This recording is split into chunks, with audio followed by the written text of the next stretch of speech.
isku soo noqod wanaagsan dhagaystayaal ku soo dhawaada qaybtii lixaad qisaskii shahiid Sheekh Deeq labadanadi waan isku garab dhacnay mid la hadlaya malihiin jidinka ayaa naqalalay baaruuda daalka oonka ayaa naga dhigay dad liita oo tabcaan ah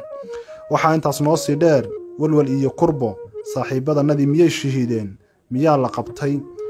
iyo gaajo armaad u dhimataan cadawgii goormaad is heli doontaan waa su'aalaha aan naftayda weydiinayo waayo markan laba cadow ayaan yeelanay cadawga koobaad oo ah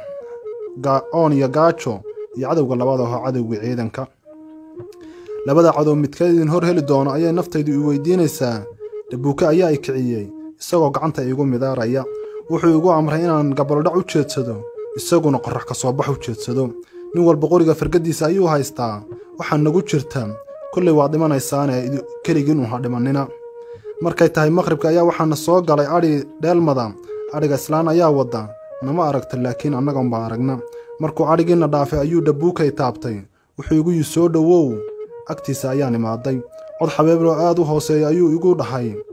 wuxuu igu yidhi meesha reere ayaa degan ee aan biyo u doonanno sidan waan ku dhimanahay ayaan ugu jawaabay salaadii maqrib markaan tukannay annagoo tabcaan ah oo taagnaan la ayaan geedkii ka soo hoos baxnay waxaan maqalnay shanqadha reerka sidaan u sii luudaynay ayaan ag tagnay reerkii aagiisa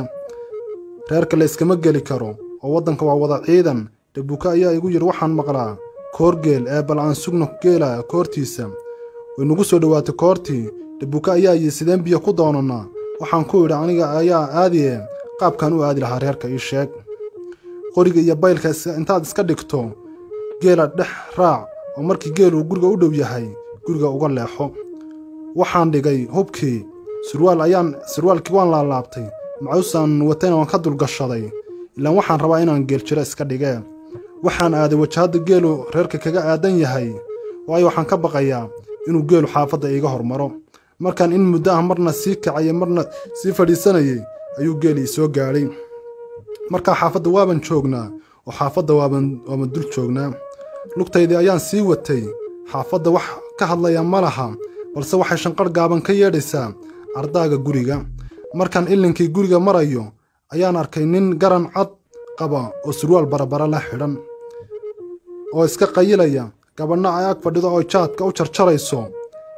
markaan arkay inuu ninku ciidan yahay ayaan cod hooseeyo oo xabeebla ku idhi assalaamu calaykum labadoodu way soo jalleeceen markaasuu yii war miyaadna salaantay gabadhiina ay tidhi war maxaad ahayd intaa markay dhaheen ayaan laabtay diinta intuu caayo oo aabba ninku muxuu ahaa yidhi ayuu soo booday waxa ay qabtay askari meel geeda ku tiirsanaa oo istaagii yidhi waan istaagay maxaad ahayd ayuu yidhi hadal ma soo celin karo oo dhuunta ayaaba xidhan oon daraaddeed iyo gaajo cod hooseeya ayaan ku idhi geeljire ayaan ahaa waxaa noo yimid ninkii meesha fadhiya oo ahaa ninkii ciidanka watay way isugu kay yimaadeen wuxuu yidhi war eygu muxuu ahaa intuu garbahayga sanka saa ula raacay ayuu diintayda caayay iyo ilaahayga wuxuu yidhi war nin aabba u bayga dila waa laygu bilaabay jirdil iyo qoryaha dabadooda laygu bilaabay waxaa war iigu dambaysay in la jir dilayey markay tahay 2 saac oo aroornimo ayaan indhaha soo kala qaaday anigoo dhiiggii madaxayga ka soo dareeray uu wejigayga ku qallalay markaan sidaas u soo miyirsaday ayaa albaabkii la furay waxaan ku jiraa oo laygu dhex tuuray meedaa qabo xareed moodo oo dhaga askari ayaa furay ilinkii oo soo galay haddana intuu dib u booday ayuu yidhi aabba wuu soo miyirsaday kii oo ordayay ayaa igu soo laabtay waryaa soo kac ayuu yidhi indhaha unbaan ka eegayaa jidhkaygu dhaqdhaqaaq kale ma leh markaan hadli waayey ayuu diincay iyo laad intuu igu bilaabay xataa ma nuxnuxsan karo anigu oo awooddii ayaa iga tagtay intaa markuu igu sameeyey ayuu iga tegay wax yar kadib haddana isagoo koox wata ayuu ii yimaaday koox ula wadata halkiiba haddana jirdilla igu bilaabay waxaana igu wardambaysay miyir mar labaad in la jirdilayey 1 saac kadib ayaan soo miyirsaday anoo radsan oo biyo aad igu rusheeyeen shaah ayuu midu ii keenay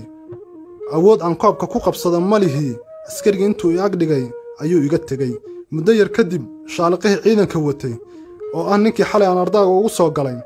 ayaa ii yimaaday wuxuu u yeedhay mid askari ah wuxuu ku yidhi aabba u bayga shaaha sii yuuna inagu bakhtiyin urkiisee wiilkii wiil wanaagsan ayuu ahaa wuxuu si fiican ii siiyey shaahi wuxuu iga dhaqay dhiiggii markaan dhiiggii aad ayay ii xanuunaysay wuxuu igu yidhi miyay ku jaban tahay ma garanayo ayaan ugu jawaabay intuu garankayga iga siibay ayuu gacantii igaga xidhay wax yar kadib ayaa meesha laygu hayo waa laba baar wax yar kadib ayaa bannaanka la ii soo saaray waxaa saadan bannaanka u soo baxay waxaan arkay adeer garcas oo isna ay soo qabteen oo gacmaha iyo lugaha intay isku xidheen meel qorraxa yaalla kooxna ay jir dilayso qaar laad la dhacaya iyo qaar ula la dhacaya aad ayaan u naxay dhegaystayaal la socda qaybta xigta ee 7 intaan barnaamijka mid lamida ku kulmi doono sidaa iyo amaano allah